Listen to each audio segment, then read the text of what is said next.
Hi వీణా గారు, ఎలా ఉన్నారు? త్వరగా ఉన్నాను, మీరు ఎలా ఉన్నారు? నేను 2015-16 అప్పటి నుంచి అనుకుంటా. నన్ను చూసి పెరిగాను అనుకో. లేదు లేదు లేదు, అలా స్కూల్కి వెళ్ళి పెరిగాను. యాక్చువల్లీ నాకు వీణా వాయించే వాళ్ళు ఎవరైనా ఉన్నారు నాకు తెలిసింది అని అంటే అది మీ నుంచే. ఎందుకంటే సోషల్ మీడియాలో మీ వీడియోస్ చాలా వైరల్. నాకు తెలిసి మీకు 1.69 మిలియన్ దాకా యూట్యూబ్ సబ్స్క్రైబర్స్ ఉన్నారు. అప్పటికి నాకు యూట్యూబ్ అంటే ఏంటో కూడా తెలియదు. ఆ టైం నుంచి మీరు యూట్యూబ్లో, ఇన్స్టాగ్రామ్స్లో ఈ వీడియోస్ అన్నీ చూసి అరే ఎప్పుడైనా కలవాలి, ఒక్కసారి మాట్లాడాలి, ఈ వీణ గురించి తెలుసుకోవాలి, ఎందుకు ఈ ఫీల్డ్లోకి వచ్చారు, ఇలాంటి డౌట్లు నాకు చాలా ఉన్నాయి. అలా నేను ఎప్పటి నుంచో నేను ఇంటర్వ్యూ కోసం ట్రై చేస్తే ఫైనల్గా నాకు టైం ఇచ్చారు. చాలా థ్యాంక్ యూ సో మచ్. ఇలా క్యాజువల్గా అంటే ప్రొఫెషనల్గా కాకుండా క్యాజువల్గా మాట్లాడుకొని నాకు కొన్ని చెప్పండి. నాకు కొన్ని డౌట్స్ ఉన్నాయి. చెప్పిన దాంట్లో నాకు నచ్చింది ఏంటంటే నేను ఆల్మోస్ట్ ఇంటర్వ్యూలు ఎందుకు ఇవ్వనంటే నా వీణ గురించి ఏదైనా ఇన్ఫర్మేటివ్ గా ఉంటే ఓకే, కానీ అంటే నాకు అది సూట్ కావు. మిగిలినవన్నీ ఏంటో ఏంటో వేరే వేరేవన్నీ అడిగి దాంట్లో నేనేదో మాట్లాడి అది కాంట్రవర్సీలు అయ్యి ఎత్తుకొచ్చింది రచ్చ. సో ఇప్పుడు నువ్వు అన్న దాంట్లో నాకు నచ్చింది ఏంటంటే అసలు వీణ గురించి ఎందుకు వచ్చారు ఇవన్నీ తెలుసుకోవాలన్నావు చూడు, అది నాకు చాలా బాగా నచ్చింది. నువ్వు అడుగు చెప్తాను. నిజంగా చెప్పాలంటే అసలు వీణ అనే ఒక ఇన్స్ట్రుమెంట్ ఉంది అని తెలియనప్పటి నుంచే చూడడం స్టార్ట్ చేయడం ఒక లెక్క అయితే, మీ పేరు శ్రీవాణి అనేది పక్కన పెట్టి వీణా శ్రీవాణి కదా, మీ పేరే వీణా శ్రీవాణి. అసలు వీణ అంటే ఏంటో తెలీదు, అలా ఫిక్స్ అయిపోయింది చాలా వరకు కూడా. అంటే ఇప్పుడు మీ వల్ల చాలా మందికి వీణ గురించి తెలిసి ఇప్పుడు అందరూ ప్రాక్టీస్ చేసేంత వరకు వచ్చారంటే ఒక రకంగా అది మీ వల్ల, మీ సోషల్ మీడియాలో మీరు అప్డేట్స్ వెంట వెంటనే ఇవ్వటం వల్లనే చెప్పొచ్చు. మరి యాక్చువల్లీ నేను మీ పేరు ఏమని చెప్తూ ఉంటాను తెలుసా అండి, బయట వీణా వాణి అంటాను.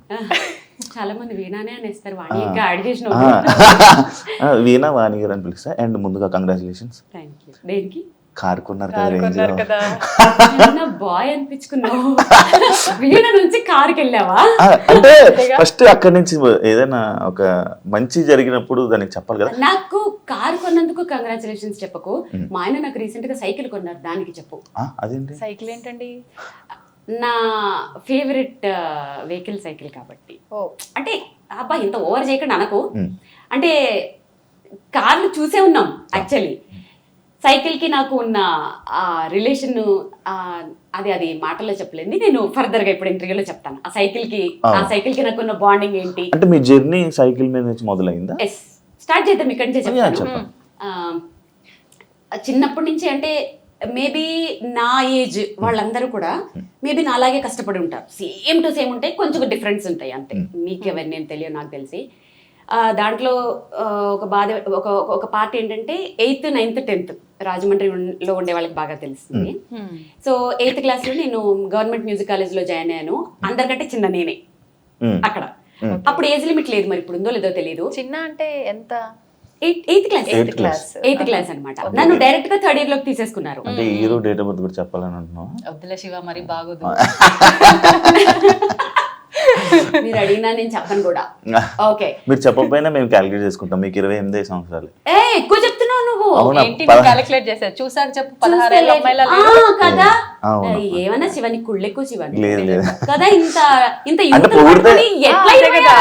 అంటే పొగిడితే నేను పొగడాలి కానీ ఈమె ఏంటి బాగోదు అయితే కదా. నువ్వు మళ్ళీ 16 అను. 16 అండి. బాగుంది. అబ్బా ఎంత బాగుందో. స్వీట్ 16 అను. మళ్ళీ స్వీట్ కూడా యాడ్ చేయాలా? స్వీట్ మిక్చర్ అన్ని. ఆ ఊహ చాలా బాగుంది. సరే, ఇంకా మనం సైకిల్ దగ్గరికి వెళ్ళిపోయాం. 8th class, 9th class, 10th క్లాస్లో నేను చాలా ఇండివిజువల్, చాలా స్టబన్, చాలా పట్టుదల. అదేంటో తెలియదు. 5th క్లాస్ నుంచే ఏది మంచి ఏది చెడు, ఏ పని చేస్తే బయట వాళ్ళు తిడతారు, ఏ పని చేస్తే డీసెంట్గా ఉండాలి, అదేంటో తెలియదు. మేబీ జీన్స్ అనేదాన్ని నేను చాలా బాగా నమ్ముతాను. మా ఫాదర్స్ నుంచి ఆ డిగ్నిటీ, ఆ డీసెన్సీ వచ్చిందేమో తెలియదు. సిటీ బస్ ఎక్కేదాన్ని కాదు, ఆ తోసుకుంటూ ఆ రద్దీల్లో వెళ్ళడం, నో. థియేటర్కి వెళ్ళి సినిమా చూసేదాన్ని కాదు. అంటే ఆ రద్దీలు అవి కొంచెం ఇండివిజువల్ గా ఏంటో ఒక డిగ్నిటీ. 8th క్లాస్లో మ్యూజిక్ కాలేజ్లో జాయిన్ చేసిన తర్వాత ఎంత నడకంటే అబ్బా నాది చూడలేక మా కాలనీలో ఎవరో వాళ్ళ సిస్టర్కి పెళ్ళైపోతే ఒక స్లిమ్ పాతబడిపోయిన సైకిల్ ఇచ్చారు. దాని మీద నేను ఎంత సాధించేసుకున్నానంటే, నా వరకు సాధించడం అంటే ఏదో అనుకునేరు, నా వరకు మార్నింగ్ 6 o'clock లేచేదాన్ని. అక్కడి నుంచి మ్యూజిక్ కాలేజ్ 1/2 kilometer సైకిల్ మీద మళ్ళీ వచ్చేయాలి. మళ్ళీ అక్కడి నుంచి స్కూల్ 1/2 kilometer సైకిల్ వెళ్ళి మళ్ళీ లంచ్కి వచ్చి మళ్ళీ ఈవినింగ్ 4:30కి ఇంట్లో ఉండేదాన్ని. 1/2 an hour లో మళ్ళీ దేవి చౌక్కి వెళ్ళాలి. అక్కడ ఏంటి city cable anchoring, solo anchor నేను అక్కడ. 2 డైలీ ప్రోగ్రాంలు ఉండేవి. ఏముండదు, లిప్స్టిక్ వేసుకోవాలి, కెమెరా ముందు నిలబడాలి, ఒకటి లెటర్స్ చదవాలి, ఇంకొకటి మీరు కోటిన పాట అనేది ఒకటి ఉండేది. అది ఆ 2 చదివేసి అన్ని చేసేసుకుని 7:30 వరకల్లా దానివైపేట పార్క్ దగ్గర మా గురువు గారు ఉండేవారు. అక్కడ క్లాస్కి వెళ్ళాలి. అక్కడికి వెళ్ళి క్లాస్ అయిపోయిన తర్వాత 8:30 వరకల్లా ఇంట్లో ఉండేదాన్ని. 9కి భోజనం అయిపోయిన తర్వాత మళ్ళీ స్టడీస్ చేస్తూ ఖాళీగా ఉండేదన్నా? లేదు. చేతులు ఖాళీగా ఉండేవి కావు. లేదు, వీణ కాదు. అప్పట్లో ఈ ఉల్లెన్ తోటి రబ్బర్ బ్యాండ్స్ వచ్చేవి, నీకు ఐడియా ఉందా? అవును. ఇప్పుడు రీసెంట్ గా మన అంబానీ వైఫ్ పెట్టుకున్నారు, నీతా అంబానీ, ముడికి లాగా ఆ నాట్ కి లాగా రౌండ్ గా పెట్టారు, ఉల్లెన్ తో చేసేది. అది మా క్లాస్ లో ఒక ఆంటీ, నా క్లాస్మేట్ ఆంటీ వాళ్ళ కూతురు నా క్లాస్మేట్ అన్నమాట. ఆవిడ మ్యూజిక్ కాలేజ్ క్లాస్మేట్. ఆమె ఆ పాప నేర్చుకుని ఆడుకోవడానికి వెళ్ళాను కదా, పాప నేర్చుకుని నాకు ఏదో చిన్న లీడ్ ఇచ్చింది అంతే. దాన్ని డెవలప్ చేసేసి ఒక్కొక్క ఫ్లవర్ 7 రూపీస్ అనమాట. ఓ పక్క చదువుకుంటూ అల్లుకునేదాన్ని. సో మ్యూజిక్ కాలేజ్ లో ఎవరైనా అందరికంటే నేనే క్లాస్ టాపర్. పాప వాళ్ళకి చేతులు కూడా తిరిగేవి కావు. ఇది ఎలా వాయించాలి చెప్పవా వాడి అంటే, నా దగ్గర రబ్బర్ బ్యాండ్ కొంటారా? అప్పుడే స్టార్ట్ చేశారు. నా బుక్స్ నేనే, నా చెప్పులు నేనే, నా స్కూల్ బ్యాగ్ నేనే. నేను 9th క్లాస్ లో స్కూల్ బ్యాగ్ కొనుక్కున్నాను. అప్పటి వరకు స్కూల్ బ్యాగ్ లేదు నాకు. ఇలా అట్ట మీద ఇలా పుస్తకాలు ఇలా పెట్టుకుంటారు కదా, అలాగా. ఇటు సైడ్ ఏమో బ్యాగ్, కాళ్ళకి చెప్పులు కూడా ఉండేవి కావు. కాళ్ళు కాయలు కాచిపోయి క్లాస్ రూమ్ లో పిన్నిసులు పెట్టేదాన్ని. పిన్నిసులు పెట్టి అందరూ వాళ్ళు గ్రేట్ గా చూసేవారు, వాళ్ళకి తెలియదు అది కష్టంతో వచ్చినవని. సో ఆ సైకిల్ నాకు ఎన్ని సాధించడానికి ఎలా తిరిగేదాన్నో యూజ్ అయింది. కాబట్టి ఎప్పటికీ మర్చిపోను, నా ఫేవరెట్ వెహికల్ సైకిల్. ఆ సైకిల్ ఏమన్నా దాచుకున్నారా మరి? లేదబ్బా, నేను హైదరాబాద్కి వచ్చిన తర్వాత అది ఎవరో కొట్టేశారు. అరే, లాక్స్ ఏం పడవు కదా? లాక్స్ పడేవి కూడా. మా బ్రదర్ ఎక్కడికో వేసుకెళ్ళి అక్కడ పెడితే ఎవరో దొబ్బేశారు ఆ సైకిల్. ఓకే, అంటే మీరు ఇప్పుడు ఇంత సక్సెస్ అయిపోయారు కదా, ఎప్పుడైనా అంటే ఇప్పుడు మళ్ళీ మాకు తెలుసు చాలా సక్సెస్ అయ్యారు, ఎందుకంటే మిమ్మల్ని చూసి ఇంకా చాలా మంది స్టూడెంట్స్ వీణ నేర్చుకోవాలి, ఇలా మనం కూడా అందరికి జనాలకి చూపించాలి, స్టేజ్ మీద పెర్ఫామ్ చేయాలని చాలా మంది వెయిట్ చేస్తూ ఉంటారు. అది ఓన్లీ బికాస్ ఆఫ్ మిమ్మల్ని చూసి. అంటే ఇంత సక్సెస్ అయిన తర్వాత మీ ఓల్డ్ డేస్ని ఇప్పుడు మేము వచ్చి ఒక హోస్ట్గా వచ్చి అడిగితే గుర్తు తెచ్చుకుంటున్నారా, లేక మీకు ఎప్పుడు గుర్తు ఉంటుందా? ఏం అడిగినావు శివ, నాకు ఓల్డ్ డేస్ గుర్తు చేసుకున్నా షేర్ చేసుకోవడానికి ఎవరు ఉంటారు? నా పనిలో నేను ఉంటాను కదా. సో ఇవి షేర్ చేయాలి అని ఎప్పుడు అనుకుంటూ ఉంటాను. చాలా బాగా అడిగావు. ఇప్పుడు మీరు అడగటం వల్ల కదా ఇవన్నీ చెప్పాను, లేకపోతే అందరూ ఏమనుకుంటారు, ఇప్పుడు నువ్వు కంగ్రాట్స్ చెప్పావు, ఆవిడకేంటి రేంజ్ రోవర్ కార్లో తిరుగుతుంది అది ఇది అనుకుంటారు. కానీ అసలు ఆ పడ్డ కష్టం ఇంకా చాలా క్రిస్ప్గా చెప్పేశాను. కానీ యూనిఫామ్ కూడా ఉండకపోయేది శివ. అంటే మా చెల్లిది వేసుకునేదాన్ని అనమాట, చిన్న స్కర్ట్. మా చెల్లిది నాకు ఎంత వస్తుంది, అది ఇక్కడికి పొట్టుకుండేది, ఇక్కడ ఎలాస్టిక్ కూడా ఉండేది కదా, అక్కడ ఒక పిన్నీస్ ఉండేది, పిన్నీస్ పెట్టేదాన్ని. కింద చాక్ పీస్ పడిపోతే టీచర్ ఇవ్వమంటే ఒంగోలంటే కష్టం, పిన్నీస్ అప్పుడు ఊడిపోతుందో, చాలా రకాలు. ఎంత కష్టంతోటి ఇక్కడికి వచ్చానంటే, అందుకని ఇప్పుడు కంటే కూడా నాకు ఆ ఓల్డెన్ డేస్ అవి చాలా ఇదనిపిస్తాయి, గుర్తొస్తూ ఉంటాయి కదా బాగా. ఎలాంటి సిచ్యువేషన్లో గుర్తొస్తుంది నార్మల్గా మీకు? నేను ఏదైనా కొంచెం ఇప్పుడు ఒక మంచి ప్రోగ్రామ్ చేసిన, ఎవరైనా నన్ను అప్రిషియేట్ చేసిన, ఇప్పుడు ఒక సైకిల్ కొనుక్కున్నాను, ఆ సైకిల్ కొనుక్కున్నప్పుడల్లా అవి గుర్తొస్తుంటాయి. నేను పద్మ ఇప్పుడు మీటింగ్ పెట్టుకున్నప్పుడల్లా వారానికి ఒక్కసారైనా ఆ పాతవన్నీ వచ్చేసి, పద్దు అప్పుడు ఇట్లా అయింది, పద్దు ఏమో దాని చిన్నప్పుడు చెప్తుంటాయి, ఇద్దరు సిమిలర్ గా ఉంటుంటాయి. సో నేను ఖచ్చితంగా మర్చిపోను, గుర్తు చేసుకుంటూనే ఉంటాను. అది ఎందుకు హ్యాపీ అనిపిస్తుంది. ఇప్పటికి గుర్తు చేసుకుంటే మళ్ళీ కళ్ళల్లో నీళ్ళు తిరగడం లాగా. కానీ బాల్యం అంటే చాలా భయము, కళ్ళల్లో నీళ్లు తిరగడం కాదు. బాల్యం అంటే అందరికి చాలా ఇదంటారు కదా, అమ్మో నాకు బాల్యం అంటే ఎంత భయం అంటే, ఇప్పుడు చచ్చిపోవాలంటే ఒక భయం ఏంటి తెలుసా, అందరూ మళ్ళీ పుడతారు అంటారు కదా. బాబాయ్ మళ్ళీ పుడితే అలాంటి బాల్యం వస్తే ఎలా అంటే, బాల్యంలో ప్లస్లు కూడా ఉన్నాయి. అంటే ఇప్పుడు నేను వీణ నేర్చుకున్నాను, వీణ ఇప్పుడు ఉపయోగపడింది. కానీ అంత భయంకరమైన బాల్యం మళ్ళీ వస్తుందేమో అన్న భయం యాక్చువల్గా. అందుకని ఆ బాల్యాన్ని నేను తలుచుకోవాలనుకోను. కళ్ళలో నీళ్లు తిరగడం కాదు, కానీ ఇప్పటికీ ఆ కళలు వస్తానే ఉంటాయి. ఎవరైనా హిప్నటైజ్ తీసేస్తే బాగుండు అన్న ఫీలింగ్ వస్తూ ఉంటుంది. కొన్ని హారబుల్ సిచ్యువేషన్స్, అవన్నీ కొన్ని చెప్పుకోలేనివి చాలా ఉంటాయి. మీరు చావుకు భయపడతారా? లేదా? ఇప్పుడేం భయపడ్ను. మా ఆయన ఒకటే చెప్తారు, అయ్యో నేను చనిపోతానేమో, ఎంత ఫేము. అదే ఎందుకు అన్ని అనుభవించేసాను. అంటే ఒకసారి బాలసుబ్రహ్మణ్యం గారు చెప్పారు ఒక షోలో, నేను దేనికైనా భయపడతానంటే అది నా చావుకి, ఎందుకంటే నేను ఇంకా దీన్ని అనుభవించాలని అంటే అనుకుంటున్నాను. అది వారు అనుకోవడంలో తప్పులేదు. ఎందుకంటే అలాంటి ఆయన మిస్ అవ్వకూడదని ప్రపంచమే కోరుకుంటారు కదా. ఆబ్వియస్లీ అసలు ఆయన నిజంగానే చావకూడదు, అలాంటి వాళ్ళకి చావు ఉండకూడదు అసలు. నిజంగానే ఎంత ఫీల్ అయ్యాం, ఇప్పటికే ఫీల్ అవుతాం మనం. నాకేంటంటే నేను అంత పెద్ద వాళ్ళతో పోల్చుకునే కాదు. కాకపోతే భయం అనేది ఎందుకు లేదంటే ఒకటి కోరికలు లేవు. నాకున్న కోరికలు చిన్నవో పెద్దవో మా ఆయన మొత్తం తీర్చేశారు. నా కోరికలు అనేవి లేవు. నెక్స్ట్ ఇంకా సాధించాలి అనేవి కూడా ఏం లేవు. నేను చిన్నప్పుడు ఒక స్లోగన్ ఉంటుండే నాకు 8th క్లాస్లో. అప్పుడు ఉదయభాను వీళ్ళందరూ యాంకర్గా ఉన్నప్పుడు రాబోయే కాలానికి కాబోయే యాంకర్ అని. నేను మోస్ట్లీ ఒక 3-4 ఛానల్స్లో మాత్రమే వర్క్ చేయలేదు అంతే. ప్రతి ఛానల్లోనూ 100 ఎపిసోడ్స్ చేశాను. ఇన్ఫ్యాక్ట్ కొన్ని ఛానల్స్లో నేను చెయ్యకుండా కొన్ని 100 ఎపిసోడ్లు అయిపోయిన తర్వాత ఆపేస్తే ఇంకెవరు చేయలేక ప్రోగ్రామ్ తీసేసిన కూడా ఉన్నాయి. సో ఆ విష్ కూడా అయిపోయింది. ఇప్పుడు ఇది చాలు. ఇప్పటికీ 10 ఏళ్లలో మ్యాక్సిమము నా వల్ల కావచ్చు, ఇంకెవరి వల్ల అనుకోండి. చక్కగా వీణని నేను ఎలాంటి పరిస్థితుల్లో చూశానంటే అసలు మ్యూజిక్ కాలేజీల్లో కానీ ఈ వీణలు రిపేర్ చేసే షాపుల్లో కానీ కొన్ని ఒక 20-30 వీణలు ఒకదాని మీద ఒకటి పడేసి మేళాలు ఊడిపోయి తీగలు తెగిపోయి బూజు పట్టిపోయి అలాంటి సిచ్యువేషన్లో నేను వీణల్ని చూసిన నేను ఇప్పుడు ఫోటోషూట్స్కి పెళ్లి కూతుర్ల చేతుల్లో చిన్నపిల్లల చేతుల్లో గ్రూపుగా చిన్నపిల్లలు క్యూట్గా వాయిస్తుంటే అసలు దాంట్లో నాది ఒక 0.00% అయినా నా కాంట్రిబ్యూషన్ ఉంది. చాలు. ఆశకి హద్దు ఉండాలి, ఇంకెంత ఏముండదు కదా, చాలు. కాకపోతే అక్క భయమే, మళ్ళీ పుడితే అలా బాల్యంలో ఆ బాల్యం పుట్టకూడదు, ఆ బాల్యం లేకుండా పుట్టాలి అంతే. సో అందుకని చావంటే బేసిక్ గా ప్రతి ఒక్కరు కూడా చాలా వరకు అంటే కష్టాలు ఉన్న ప్రతి ఒక్కరు కూడా అనుకునేది ఏంటి అంటే పేరెంట్స్ దగ్గర పుట్టి పెరిగి ఉన్న ఆ బాల్యంలో ఉన్న లైఫే నేను మర్చిపోలేనిది, ఇప్పుడు ఏంటి కష్టాలు నాకు అని చెప్పి ఆ బాల్యమే మళ్ళీ నాకు రావాలి, ఇది వద్దు అనుకుంటారు.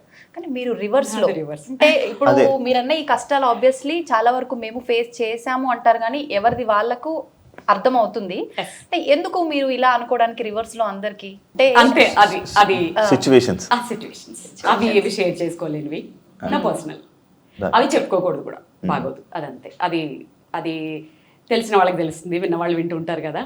సో పేరెంట్స్ అనేవాళ్ళు కంపల్సరీ పిల్లల్ని దేనికి ఫోర్స్ చేయకూడదు ఎప్పుడు. అంటే జనరల్గా చెప్తున్నాను, నాది కాదు, మామూలుగా చెప్తాను. ఓకే, పిల్లలకి ఎప్పుడు ఫ్రీడమ్ ఇవ్వాలి, పెంచేలా పెంచాలి.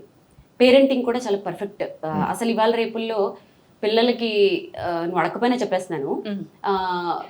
ఇప్పుడు పిల్లలు ఒక చిన్న క్లారిటీ, అంటే పిల్లలు అంటే అమ్మాయా అబ్బాయా? ఇద్దరు. ఇప్పుడు చాలా మంది పిల్లలు మన గాడి తప్పిపోయి చాలా మందిని చూసినప్పుడు ఇప్పుడు ఎట్లున్నారు, తప్పు పేరెంట్స్ది, పిల్లలు కాదు. ఎందుకంటే ఒక 30 years బ్యాక్ పిల్లలు ఇలా లేరు, చక్కగా పెరిగారు, చక్కగా సంసారాలు చేసుకున్నారు. నిజంగానే ఓకే, అంటే నువ్వు ఇంకా ఫుల్ఫిల్ అవ్వలేదు, హాఫ్ వరకు మంతుడని ఫీల్ అవుతున్నాడు. నాకు తెలీదు, మాక్సిమం నేను చూసినంత వరకు పర్వాలేదులే, అంత మరీ నువ్వు ఆ బ్యాచ్ కి చెందినోడివి కాదని నా ఫీలింగ్. సో పిల్లల్ని పెంచడం వరకు ఎట్లా అంటే 30 years బ్యాక్ వరకు పేరెంటింగ్ బాగుంటుండే, చక్కగా పిల్లలకి ఒక భయం ఉంటుండే. ఇప్పుడు ఏంటంటే పేరెంటింగ్ ఎలా మారిపోయిందంటే పాపం వాళ్ళని కూడా తప్పు పట్టలేము. ఈ ఐటీ జాబ్స్ అను ఆధునికత పేరుతో ఆఫీసులకు వెళ్ళాలి, సంపాదించాలి, ప్రాపర్టీలు కొనాలి, లోన్ తీర్చాలి, పొద్దుట లేవాలి, బాక్సులు కట్టాలి, పిల్లల్ని స్కూల్ పంపాలి, కిందకి తీసుకురావాలి, ట్యూషన్స్ పెట్టించాలి, చదివించాలి, పడుకోబెట్టాలి. ఇది తప్ప ఇంకోటి తెలియదు వాళ్ళకి. ఇంకేం తెలుస్తుంది? చాలా మంది పేరెంట్స్ ఏం చేస్తారు తెలుసా, ఇప్పుడు మన ఇద్దరు మాట్లాడుకుంటాం అనుకో, లోపలికి వెళ్ళి చదువుకోమ్మా అంటారు. ఇంకా లోపలికి వెళ్ళి చదువుకుంటే వాడికి ఎవరు చెప్తారు లోక జ్ఞానం? ఒక టిప్పు చెప్పనా, పిల్లల్ని పెంచేటప్పుడు ఏం చేయాలి తెలుసా, ఏజ్ వైజ్. ఇప్పుడు 2nd class పిల్లడు ఉన్నాడు, వాళ్ళు ఎంత ముదురులు ఉంటారు తెలుసా, వాళ్ళు అక్కడ ఆడుకున్నట్టే ఆడుకుంటారు. మా మమ్మీ వాళ్ళు ఏం మాట్లాడుకుంటున్నారో చెవులన్నీ వీళ్ళ మీదే ఉంటాయి. అప్పుడు ఏం చేయాలి తెలుసా, అవును మొన్న పిల్లోడిని ఎవరో కిడ్నాప్ చేశారట, కళ్ళు పీకేశారట తెలుసా, పాపం ఆ పిల్లోడు ఇప్పటి వరకు దొరకలేదట. అయినా నా బాబాబు ఎంత బాబాయ్, మా బాబు చాలా మంచోడమ్మా, చాలు ఆ అప్రిసియేషన్ చాలు. వాడు 5th classకి వచ్చేంత వరకు దారిలో ఉంటాడు, మళ్ళీ 5th ఇంకొకటి వేయాలి, టీనేజర్కి వచ్చాక ఒకటి వేయాలి. అంటే వాళ్ళ గురించి మాట్లాడుకుంటున్నామని తెలియకుండా ఇండైరెక్ట్ గా ఫ్రెండ్స్ తో మాట్లాడుకుంటూ బయట ఏం జరుగుతుంది, సొసైటీ ఏం జరుగుతుంది, ఇలా ఒక పేరెంటింగ్ కూడా ఒక ఆర్ట్. అంతేగాని పిల్లల మీద బతకాలని, పిల్లల సంపాదనల మీద బతకాలని, పిల్లల్ని హెరాస్ చేసే పేరెంట్స్ నాకు చాలా తెలుసు. నిజంగా అది ఆ క్రూయల్టీ అది మారాలి. ఆ పిల్లల సంపాదనల కోసం వాళ్ళని టార్చర్లు పెట్టి, ఆడపిల్లలు అయితే మరి అంటే ఇప్పుడు మరి స్కూల్స్ లో కూడా అలాగే చదివిస్తున్నారు కదా పిల్లల్ని, నువ్వు జాబ్ చేయాలి, నువ్వు ఏదో చేయాలి, బాగా దానివల్ల వాళ్ళు సంపాదించాలి. సైకిక్ అయిపోతున్నారు. అవును అవును. సో ఎంతమందికి ఇప్పుడు అందుకే 10th suicide క్లాస్ rate. పిల్లలకి 10x10 అడిగితే టక్కుమని ఎంతమంది చెప్తారు శివ? 10x10 ఎక్కువద్దు, ఎంతమంది చెప్తారు? అవునా, ఎంత 10x10? అది జస్ట్ చెప్పాను. సో చదివే కాదు యాక్చువల్గా వాళ్ళకి లోక జ్ఞానంతో పాటు చదువు కూడా ఉంటే బాగుంటుంది. అండ్ వీణా గారిని నేను చూస్తున్నప్పుడు, అంటే ఇప్పుడు ప్రెజెంట్ ఉన్న సోషల్ మీడియాలో చూస్తున్నప్పుడు, మిమ్మల్ని చూస్తున్నప్పుడు ప్రత్యేకంగా చాలా ట్రెడిషనల్గా ఉంటారు. ఎప్పుడు మిమ్మల్ని ట్రెడిషనల్ వేలోని అసలు చాలా చక్కగా ఉంటారు, నిండుగా చాలా మంచిగా అనిపిస్తుంది. అంటే అది ఏమో తెలీదు. ఇప్పుడు చాలామంది అబ్బాయిలకు కూడా ఇలా ట్రెడిషనల్గా ఉంటే నచ్చుతూ ఉంటారు. అలానే మిమ్మల్ని చూసినప్పుడు నాకు ఆ ట్రెడిషన్ నచ్చుతుంటుంది.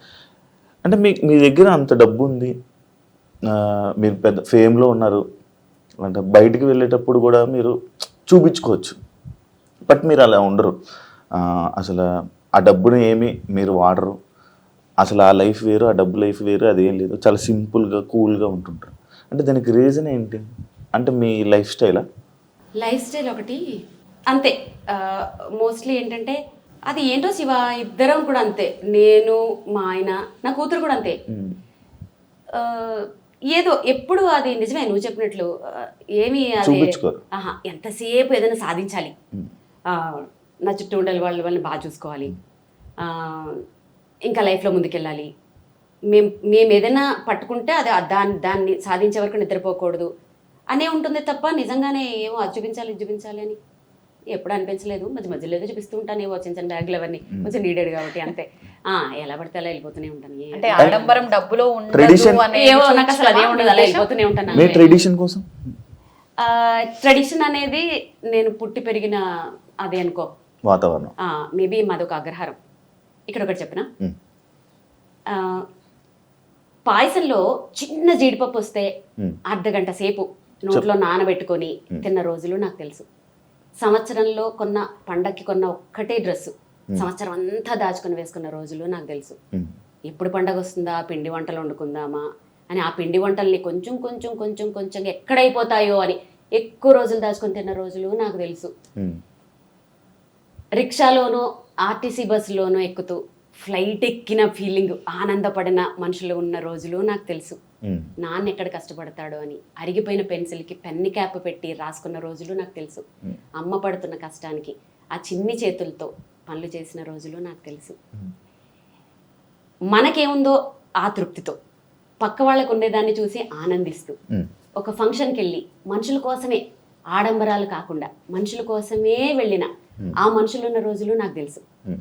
సాయంత్రం ఒక అరగంట వచ్చే ఆ తెలుగు ప్రోగ్రాం కోసం మార్నింగ్ అంతా ఆ టీవీల కోసం ఎదురు చూసిన మనుషులు నాకు తెలుసు. దూరదర్శన్, డిడి దూరదర్శన్, ఇలాంటి రోజులన్నీ నాకు తెలుసు. అలాంటి రోజుల నుంచి నేను వచ్చాను. ఇప్పుడు సమాజం అలా లేదు. ఎందుకంటే సమాజానికి అన్ని ఎక్కువైపోయి, అంటే మొహమ్మొత్తే అంత ఎక్కువైపోయి ఇవన్నీ. దానివల్ల ఏంటంటే జనాలు ఎటు పోవాలో తెలియక, ఏం చేయాలో తెలియక అటు షో ఆఫ్లు చేసుకోవాలా, పక్క వాళ్ళని చూసి ఇమిటేట్ చేసి బాధపడి డిప్రెషన్లోకి వెళ్ళాలా, లైఫ్ని పాడు చేసుకోవాలా. అసలు అంటే అంటే ఒక రోజు చూసింది రెండో రోజు బోర్ కొట్టేస్తుంది. అది తల్లా, చెల్లా, భర్త, పెళ్ళమా ఏం తెలియట్లేదు. ఒకరోజే ఏదైనా సినిమాలా, పాటలా, ఏదైనా. సో నేను అప్పుడు పెరిగిన దాన్ని కాబట్టి నా మోరల్స్, ఎథిక్స్ నాకు తెలుసు కాబట్టి దేన్ని చూసి అనేసుకుని అవన్నీ ఉండవు, గ్రౌండెడ్గానే ఉంటారు. కానీ మీరు అప్పట్లో అంటున్నారు, కానీ మీరు ఇప్పుడు చెప్పినవన్నీ నేను చేశాను. ఆ పెన్కి క్యాప్ పెట్టి ముళ్ళు ముందు నుంచి వచ్చి రాశాను. సేమ్ ఏజ్ కదా. ఏమో నేను అది చేసా. ఇంకొకటి ఇంకా ఏవో ఉన్నాయి, కొన్ని ఉన్నాయి. అవన్నీ నువ్వు చేసిన దాంట్లో మేబీ మళ్ళీ కవర్, షాపింగ్ మాల్ కవర్స్ లోని బుక్స్, ఎగ్జాక్ట్లీ అవన్నీ అల్లరి చిల్లర చేష్టలు అయి ఉంటాయి. కాదు నేను అవి చాలా బాగుండేది తెలుసు అప్పుడు నిజంగా. మేము అప్పట్లో స్కూల్ బ్యాగులు అంటే అబ్బా అంటుండే, స్కూల్ బ్యాగ్ లా పాడా చెయ్యి నొప్పి ఎక్స్చేంజ్లు, మళ్ళీ ఇది ఇటు ఆపి హవాయి చెప్పులు అవును పారాగాన్ చెప్పులు. పిన్నిస్ కింద నుంచి షూకి బొట్టలు దగ్గర కన్నం ఉండేది, మరి మా నాన్న షూ కొనేవాడుగా. ఇంకా కొంచెం రిచ్ శివ, మాకు షూలు సాక్స్ లేవు. అంటే స్కూల్ కాదు మ్యాండేటరీ కదా ఆ టైంలో. మాకు షూలు లేవు కాబట్టి. సో ఇంకా నువ్వు కొత్త బట్టలు కూడా ఇప్పుడు రేర్ గా చూస్తుంటావు. చిన్నప్పుడు ఇంత ఇప్పుడు చాలా రేరు. ఒక సంక్రాంతికి ఒక 2-3 ఒకటే షర్టు, ఎన్నో ఫోటోషూట్లో అదే షర్ట్ ఉండేది. అంతే. ఒక ఇవన్నీ చూస్తుంటే ఏం కామెడీ, నా ఏజ్ కూడా అంత పెరిగిపోయిందా అని ఆలోచిస్తున్నా. నువ్వే చెప్పుకుంటున్నావు నిజంగా అంటే ఏంటి నా ఏజ్ కూడా అంత పెరిగిపోయిందా అంటే జస్ట్ జోక్ చేశాను. జోకు అన్ని అనేస్తున్నారు, మీరు గమనిస్తున్నారా? గమనిస్తున్నాను, వాళ్ళు కూడా గమనిస్తున్నారు. మనం యూత్ లేదు కాదు. ఇంకోటి మీరు ఎలా మెయింటైన్ చేస్తున్నారు కొంచెం చెప్పండి టిప్స్. అందం అది నిజంగా ఇది నేను అడగాలి. ఉత్తనే చెప్పేస్తారంటే ఫీజులు ఇస్తే చెప్తారు. కోర్స్ ఏమైనా ఉందా? ఇది ఇంకా కోర్స్ అయితే ఇంకా ఎక్కడ వినోద్ కోర్స్ పెడదాం మీరు. ఓకేనా? మేము వీణా క్లాసెస్ కి మాత్రమే ఫీజులు ఇస్తాం, బ్యూటీ కోర్సెస్ కి ఇవ్వం. అబ్బా అసలు అదే డిమాండ్. అయితే చెప్పాం సీక్రెట్. ఇప్పుడు దాంట్లోనే మనకి మన ఇలా మెయింటైన్ చేయడం అదే ఇంపార్టెంట్ తెలుసా. ఇప్పుడు చూడు నేను కానీ అవ్వట్లేదు శివ, ఇంటి మెయింటైన్ చేద్దామన్నా ఉన్నది చెప్తున్నాం. బాగుంది బాగుంది బాగుంది. ఉంటే కుళ్ళుకొని ఉంటుందేమోలే. మీరు పొగడండి. ఏంటి మీరు పద్దు గురించి చెప్తున్నారా? ఎవరైనా నన్ను పొగిడితే మా పద్దు పక్కన నుంచి అసలు అది వేస్తుంది నా మీద జోకులు, మీరు వెళ్ళిపోయిన తర్వాత వేస్తుంది, వాళ్ళకి తెలియదండి అని కుళ్ళుకుంటూ ఉండొచ్చు పక్క నుండి. మీరు పొగడండి శివ, మీరు పొగడండి. తప్పకుండా. అండ్ ఇంకోటి వీణ ఇది మీరు చేయించుకున్నదా కస్టమైజ్? ఇప్పుడు వీణల్లో నేను చెప్పాను ఈ 10 years లో నేను చేసింది ఎంతమంది చేశారో నాకు తెలీదు. ఫస్ట్ నా వరకు వచ్చే వరకు ఈ మేళము ఇప్పటికీ నాకు సెట్ అవ్వలేదు. ఈ షడ్జమం వరకే చేస్తే కరెక్ట్ గా చేస్తున్నారు అంతే. ఇక్కడి నుంచి అన్ని హెచ్చులే. దీన్ని చేయించడానికి ఎంత కష్టపడుతున్నానంటే ఇక్కడ వరకు పర్ఫెక్ట్ గా ఇప్పటి వరకు నాకు చేసిన వాళ్ళు కానీ నాకు ఇప్పటి వరకు సెట్ అవ్వలేదు. దీని మీద నేను ఎంత ఖర్చు పెట్టానంటే ట్యూనర్లు పెట్టి చేయించి అది పెట్టి కొంచెం ఒక మోస్తరుగా ఓకే. ఇది నేను ఎందుకు ఈ రాడ్ ప్లేట్ ఇది నేను ఇన్వెంట్ చేసిందే. ఇది ఎందుకు పెట్టానంటే ఫ్లైట్లో వెళ్ళేటప్పుడు ఈ వీణ అనుకో పెద్ద బాక్స్ వస్తుంది, అది లేడీస్ మొయ్యలేరు. ప్లస్ కొన్ని ATR ఫ్లైట్స్ లో ఏంటంటే ఆ లగేజ్ వేసుకోరు, అప్పుడు షోల్ ప్రాబ్లం అవుతుంది. దీనికి ఏంటంటే ఇది డిటాచబుల్, ఇది తీసేయచ్చు ఇది తీసేసి స్లిమ్ గా నేను ఇప్పుడు బాక్సులు తీసుకెళ్తుంటాను. అలా దానికి బాక్స్ చేయించుకున్నాను. సో ఇది నేను డిజైన్ చేయించుకున్నది. ఫర్ లేడీస్ అనుకోవచ్చు, ఈజీ ట్రావెలింగ్ అనుకోవచ్చు. ఇది నేను డిజైన్ అంటే అందరూ చేయించుకునేంత అందుబాటులో ఉంటుందంటారా? ఇప్పుడు చాలా పెరిగిపోయాయిగా, డిమాండ్ ఎక్కడ ఉంటే అక్కడ రేట్లు కూడా పెరిగిపోతాయి. బేసిక్ గా మేము వెళ్ళి కొనలేము కదండి, మాకు రాదు కదా. మేము వాయించాలన్నా కూడా మాకు రాదు. మేము దాని గురించి కూడా మాకు అసలు మనకి గురువు ముందు కూర్చొని రాదు అంటావేంటి? ఇప్పుడు నేర్చుకోవాలా నేను? ఇప్పుడు కాదు, స్పెషల్ గా కోర్స్ తీసుకోవాలి. అండ్ అది అనుకుంటే మనసు ఉంటే నేర్చుకోవచ్చు, రాదు అనేది ఏం లేదు. మనసుండి పట్టుదల ఉంటే మేడం. అప్పుడులో బొమ్మలు కొనుక్కుండేవాడిని, చెక్క బొమ్మలు ఎంత బొమ్మలు అమ్మేవారు. అందరే చెప్పేస్తున్నాడు ఇంట్రెస్ట్ లేదు వద్దులే. ఓకే కష్టం ఏదైనా, అది ఇప్పుడు అంటే అది అయ్యే పని కాదు. అలా అనుకులే, చాలా మంది ఇప్పుడు స్టార్ట్ చేసి ఇంట్రెస్ట్ తో ముందుకు వచ్చే వాళ్ళు చాలా ఉంటారు. 50 above వాళ్ళు కూడా మోకాళ్ళ నొప్పులు వచ్చినా సోఫాలో కూర్చొని ఇక్కడ స్టూల్ పెట్టుకుని వాయించుకుంటున్నారు. వీణ అని టైప్ చేయి యూట్యూబ్ లో, పాత వీణలు నాకు మెసేజ్లు పెడుతుంటారు కదా, మీ వీణలు చూసి నేను చిన్నప్పుడు నేర్చుకున్నాను, వీణ మళ్ళీ తీశాను, వాయించుకుంటున్నాను అని. నేర్చుకునే వాళ్ళు కూడా ఉన్నారు 60s లో కూడా. సో మనసుంటే మార్గం ఉంటుంది, నీకు ఇంట్రెస్ట్ లేదు. నాకు మనసు ఉంది, కాకపోతే ఇప్పుడు చాలా మనసు బయట బోల్డ్ ఉంది కదా. అంత ఎక్కువ కష్టపెట్టకలేని మనసుని అర్థమైంది. మీరు చెప్పిన దాన్ని బట్టి ఎక్కడికక్కడికి ఇది డిటాచ్ అన్నారు. ఆల్రెడీ మీరు ముందే చెప్పారు ఇవన్నీ నాకు ఇంకా ఇప్పటికే సెట్ అవ్వలేదు అని చెప్పి. వన్స్ అవి డిటాచ్ చేసి మీరు బాక్స్లో ప్యాక్ చేసి మళ్ళీ వాటిని యాడ్ చేసిన తర్వాత ప్రాబ్లం ఏం రాదా మీకు? లేదు, ఇవి ప్రాబ్లం రాదు. కానీ ఫ్లైట్స్లో వేసేటప్పుడు డ్యామేజ్లు ఎన్ని అవుతుంటాయో. ఒకసారి ఇలాంటిది ఒకటి పెద్దది, అంటే మన సరస్వతి వీణ, ఇది మధుర వీణ, అది దుబాయ్కి తీసుకెళ్తే ఈ కుండని ఇక్కడికి 2 ముక్కలు చేశారు, అది క్రాక్ అయిపోయి. లైఫ్లో నేను నా చేతుల్లో నా వీణ అలా అవుతుంది అని ఊహించుకోలేదు. ఎక్కి ఏడుపనమాట. కాకపోతే బ్యాక్ టు బ్యాక్ 2 షోలు దుబాయ్లో. అసలు నాదల్లో తేడా రాలేదు, ఏం రాలేదు కాబట్టి చేసుకుని వచ్చేసాను. సో ఏమనలే మా ఫ్లైట్లో వాళ్ళని చాలా డ్యామేజ్లు అవుతుంటాయి. మరి బ్యాగ్లే అప్పుడు పోతాయి. పరిస్థితి ఏంటి అంటే ఎక్స్ట్రా తీసుకెళ్తారా? లేదు, ఆమ్స్టర్డామ్కి వెళ్ళినప్పుడు మాత్రం 2 వీణలు తీసుకెళ్ళాను. ఆహా. ఎందుకంటే ఆమ్స్టర్డామ్ అంటే ఇంకా అసలు అది కష్టం కదా. కాకపోతే ఏం డ్యామేజ్ అవ్వలేదు. కొన్ని అవుట్ ఆఫ్ అంటే కంట్రీస్కి వెళ్ళినప్పుడు మాత్రం 2 వీణలు క్యారీ చేయటం దాని తర్వాత బాగా అలవాటు అయిపోయింది. ఈ వుడ్ డిఫరెంట్ వుడ్ లా ఉంది నాకు. అది పనసకర్రతో చేస్తారు. ఇది కొంచెం పనసకర్ర కాదు. నా వీణలు నేను తయారు చేయించుకున్న వీణలన్నీ ఒరిజినల్ పనసకర్రతో చేయించుకుంటాను. అంటే బేసిక్ గా వీణలు పనసకర్రతోటే పనసకర్రతో చేయాలా? చేయాలి. అయితే ఇప్పుడు మన పక్కన ఈ వీణ గురించి మాట్లాడుకుందాం ఒకసారి. హా. నిజంగా అంటే ఒక్కొక్క వీణ ఒక్కొక్క రకంగా ఉంది. మీ దగ్గర చూస్తుంటే ఈ వీణ మాత్రం ఇంకా చాలా డిఫరెంట్ గా ఉంది. Yes. పెయింటింగ్ అంతా కూడా కనిపిస్తుంది. ఇది స్లేట్ అసలు దాని కాస్ట్ నువ్వు గెస్ చేయి ఫస్ట్. నాకే ఇప్పుడు టెస్ట్ మోస్ట్లీ కాస్ట్ మనం రివీల్ చేయొద్దు కానీ ఆ. ఆర్టిస్ట్ పేరు చెప్తే అంటే పెయింటింగ్స్ ఆర్ట్స్ గురించి ఇంట్రెస్ట్ ఉండే వాళ్ళు ఈజీగా గెస్ట్ చేసేస్తారు. ఇది చేసింది రమేష్ గోర్జాల, ఫేమస్ కలంకారీ ఆర్టిస్ట్. నాకు ఈ వీణని నా క్లోజ్ ఫ్రెండ్ శ్రీమతి హరిత గారు IAS నాకు గిఫ్ట్ చేశారనమాట. ఆవిడ 3 నెలలు దాని మీద కూర్చొని, ఆవిడ చాలా మంచి ఆర్టిస్ట్, ఆవిడ ఒక మంచి అంటే కళలు అంటే ఆవిడ చాలా ఇష్టం. 3 నెలలు తెలుసా అసలు ఎక్కడ ఏది కావాలి ఎలా కావాలి ఇంచు టు ఇంచు నాకు ప్రజెంట్ చేయాలని చెప్పి ఆవిడ పడ్డ కష్టము. అందుకనే దీన్ని నేను అసలు ఒక ప్రెషియస్ అప్రూపంగా చూసుకుంటాను చాలా నేను. బాగుంది. ఇంకొకటి తెలుసా, నీతా అంబానీ గారు ఈ వీణ తీసుకురమ్మని చెప్పారు అంబానీ గారి షోలో. అవునా? నేను చెప్పాను నా వల్ల కాదు, ఫ్లైట్ లో నేను తీసుకురాను, రిస్క్ చేయనంటే. యాక్చువల్లీ ఈ వీణతోటి ఆంటిల్లలో ఫస్ట్ ప్లాన్ ఏంటంటే ఆంటిల్లలో నా ప్రోగ్రామ్ ఉండే, ఈ వీణకి అరేంజ్ చేస్తామని చెప్పారు. అదంతా అయిపోయింది. తర్వాత అది యాంటిల్లా నుంచి మ్యారేజ్ డేకి పోస్ట్ అదే ఇది అయిపోయింది, మారిపోయింది. అప్పుడు ఈ వీణ తీసుకెళ్ళిపోయాను. అది మీకు ఎలా వచ్చింది ఆఫర్ అంబానీ వారి మ్యారేజ్ లోని? ఏమో వాళ్ళ కోఆర్డినేటర్ 5 ఏళ్ల నుంచి ఎవరో కాల్ చేస్తున్నారు. సరే అది అది మనకెందుకు చేస్తారా అలా అనుకోలేదు. నేను చెప్పినవన్నీ వాళ్ళకి నేను ఎక్కడ కొంచెం కాంప్రమైజ్ అవ్వను. ఫోన్ చేసి మేము సాంగ్స్ లిస్ట్ ఇస్తాం అది వాయించాలి అని అంటే ఆమెకు చెప్పాను. ఆ ఆర్గనైజర్ ఎవరైతే ఉంటారో, ఒక ఆర్టిస్ట్కి ఎప్పుడైనా ఫోన్ చేసినప్పుడు మీకేం కావాలో వాయించొద్దు, ఆర్టిస్ట్కి నచ్చింది వాయించిపించుకోండి, అప్పుడు అవుట్పుట్ బాగుంటుంది. వాళ్ళు ఏం బాగా వాయించగలరు, వాళ్ళు ఏం బాగా పర్ఫామ్ చేయగలరు వాళ్ళకి తెలుసు, మీరు డిమాండ్ చేయకూడదు. అలా నేను చేయనని చెప్పి కొన్నిసార్లు రిజెక్ట్ చేశాను. కొన్ని ఏదో ఎక్కడో బయట అంటే అలా రిజెక్ట్ చేశాను. 5 years నుంచి కాల్స్ వస్తూనే ఉన్నాయి. ఈసారి ఖచ్చితంగా నీతా అంబానీ గారే ఇన్వాల్వ్ అయ్యి ఆవిడ నా వీడియోస్ చూసి నా అటైర్ కూడా ఎలా ఉండాలి అని ఎగ్జాక్ట్ గా నాకు అప్పుడు అనిపించింది, ఇంత టైం ఎక్కడ ఉంటుంది, అసలు ఇంత పర్ఫెక్షన్ ఏంటి, అంత పెద్ద పెళ్లిలో ఇలాంటి విషయాలు కూడా స్పెసిఫిక్ గా చూస్తారా? వాళ్ళే చూస్తారు మేడం. నిజంగా ఏంటి, ముందు రోజు నేను రిహార్సల్కి వెళ్తే తెల్లవారుజామున 3 వరకు అక్కడ ఉంటారట. మళ్ళీ మధ్యాహ్నం వచ్చేసారు ఫ్యామిలీ. నీతా అంబానీ గారు ఒక కుర్తా వేసుకొని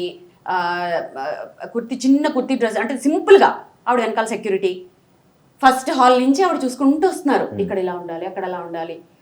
అనంత్ అంబానీ డాన్స్ కూడా ఆవిడే చూపిస్తున్నారు. నోను హిందీలో మాట్లాడుతున్నారు, ఇంగ్లీష్లోనూ దూరంగా ఉన్నా నాకు వినపడలేదు. నువ్వు మళ్ళీ రావాలి, ఇక్కడ చిన్న మిస్టేక్ వచ్చిందని అది కూడా ఆవిడే చూసుకుంటూ.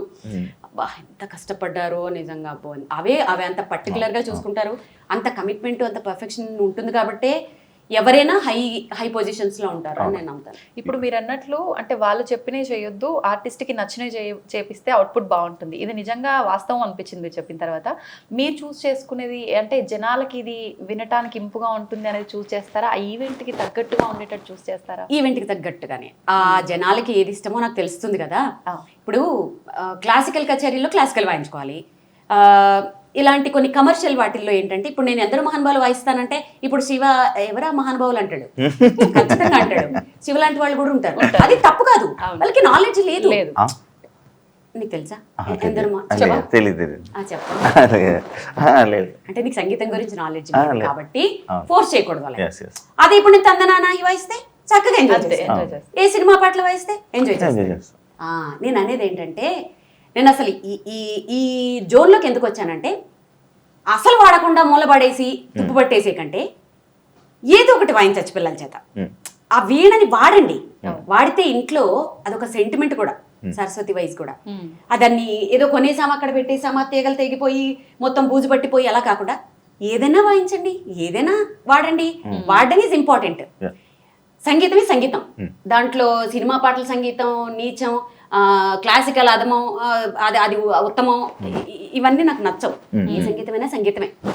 ఓకే, సో నేను కట్టుబడి ఉంటాను. సో ఇప్పుడు చాలా మందిలో మార్పు వచ్చేసింది యాక్చువల్గా. ఇప్పుడు ఎవ్వరు మాట్లాడట్లేదు అలా, ఏది వాయించినా ఆడియన్స్ యాక్సెప్ట్ చేస్తున్నారు. ఈవెన్ దో క్లాసికల్ విద్వాంసులు కూడా యాక్సెప్ట్ చేస్తున్నారు. యాక్చువల్లీ ఇప్పుడున్న జనరేషన్ మొత్తం ఓల్డ్కి వెళ్తుంది అనమాట. ఎగ్జాక్ట్లీ. ఒకప్పుడు అవి మనం అన్ని వదిలేసి వచ్చాము, ఇప్పుడు మళ్ళీ అక్కడికి అది వెళ్ళి వెళ్తోంది. అది ఇంట్రెస్ట్ చూపిస్తున్నారు మొత్తం. ఎందుకంటే మనం రూట్స్ చూపించాలి. ఇప్పుడు దీంట్లో బ్యూటీ ఉంది, ఇలా దీంట్లో లైఫ్ ఉంది, దీంట్లో ఫేమ్ ఉంది అని మనం చూపిస్తే ఏమవుతుంది, ఓహో దీంట్లో ఇంత ఫేమ్ వచ్చింది కదా, మనం కూడా ఫేమస్ అయిపోవాలి, వీణ వాయించాలి. వీణ వాయించాలంటే ఫస్ట్ వాడు సినిమా పట్ల వాయించారు, వాళ్ళు క్లాసికల్ నేర్చుకోవాలి. సో బేసిక్ క్లాసికల్ వస్తుంది, క్లాసికల్ తర్వాత ఇది వస్తుంది, మొత్తానికి వాడికి ఏదో సంగీతం వస్తుంది. ఇంత మాట్లాడిన తర్వాత ఒక చిన్న స్వరం ఏదైనా వినాలనిపిస్తుంది.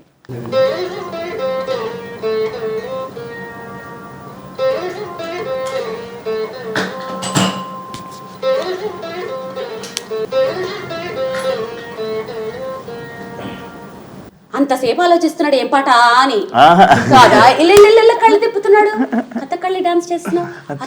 చూస్తున్నా బాగుంది అంటే ఎలా చేస్తున్నారు అని. ఏం పాట చెప్పా, ఫస్ట్ లైన్లో నువ్వు పాట చెప్తే ఒక అద్భుతమైన కాఫీ ఇస్తా.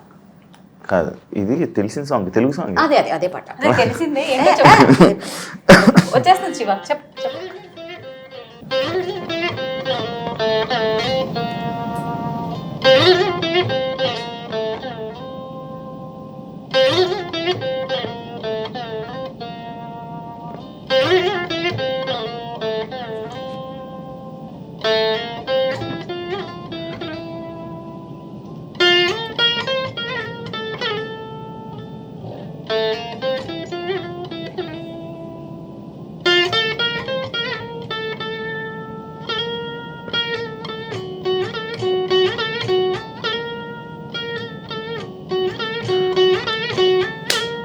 సాంగ్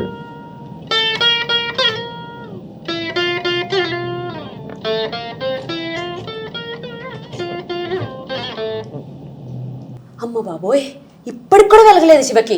మీకేమైనా అర్థమైందా? వచ్చేసింది ఇది, చెప్పు. సాంగ్ రావట్లేదు.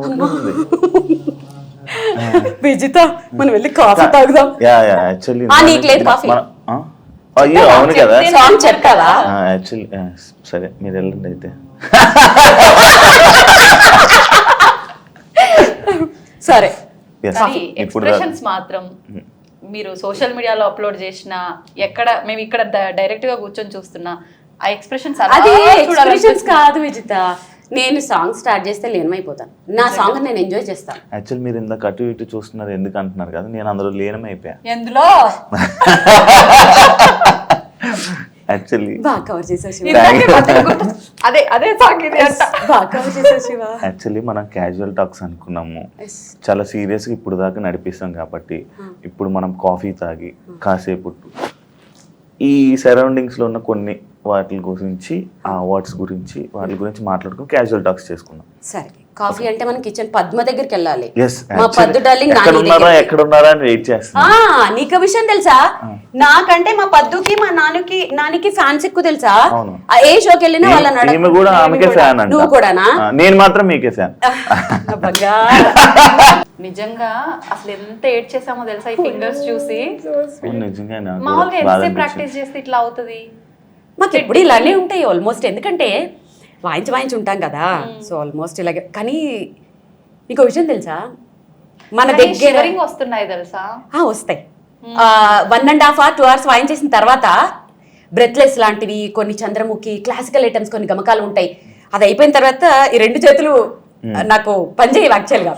అప్పుడు ఈ లోపల మా అసిస్టెంట్స్ అన్ని సెట్ చేస్తూ ఉంటారు. కానీ ఎంత ప్రైడ్ అంటే, ఇవి నెక్స్ట్ ఇవి ఫ్రేమ్ చేసి పెట్టుకోవాలి. ఇది నా దగ్గర ఉండే అంత వెల్త్ కంటే కూడా ఇవి నా వెలగట్టలేని వెల్త్. ఇది అసలు అంత అయినా కూడా చాలా హ్యాపీగా ఉన్నారు, ఎందుకంటే చేస్తున్నారు.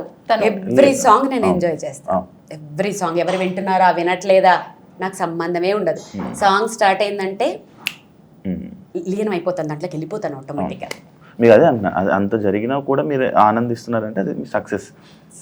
దెబ్బలు ఏముంది, సక్సెస్. కానీ కష్టాలు కూడా చాలా అనుభవించిన తర్వాతే ఆ సక్సెస్ ని, నిజమైన సక్సెస్ ని ఎంజాయ్ చేయగలుగుతున్నారు. యాక్చువల్లీ సక్సెస్ఫుల్ పర్సన్స్ అందరూ అక్కడ అవన్నీ చూస్తేనే, ఆ కష్టాలు చూస్తేనే. నిజం శివ, కమిట్మెంట్ ఉండాలి, సిస్టమేటిక్ ఉండాలి. ఏదైనా ఒకటి పట్టుకుంటే దాన్ని సాధించాలి టిల్ ఎండ్. ఈ మధ్యలో ఆపేయకూడదు. ఎవరికైతే కమిట్మెంట్, ఇప్పుడు నీకు నేను 3 o'clock వస్తానన్నాను, 3కి అక్కడ ఉంటాను నేను.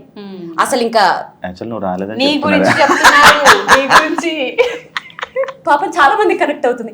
సో నీ గురించి. టైం, పంక్చువాలిటీ, చెప్పిన పని చెప్పినట్టు చేయటం. ఇప్పుడు నేను ఒక పని చెప్పాను నీకు, టైంకి ఇచ్చేసేయాలి అంతే. నువ్వు ఏమన్నా అవ్వు. కాఫీ తాగుదాం అన్నారు. ఇంకా వినేటట్లేడు. చెప్పకూడదు కూడా.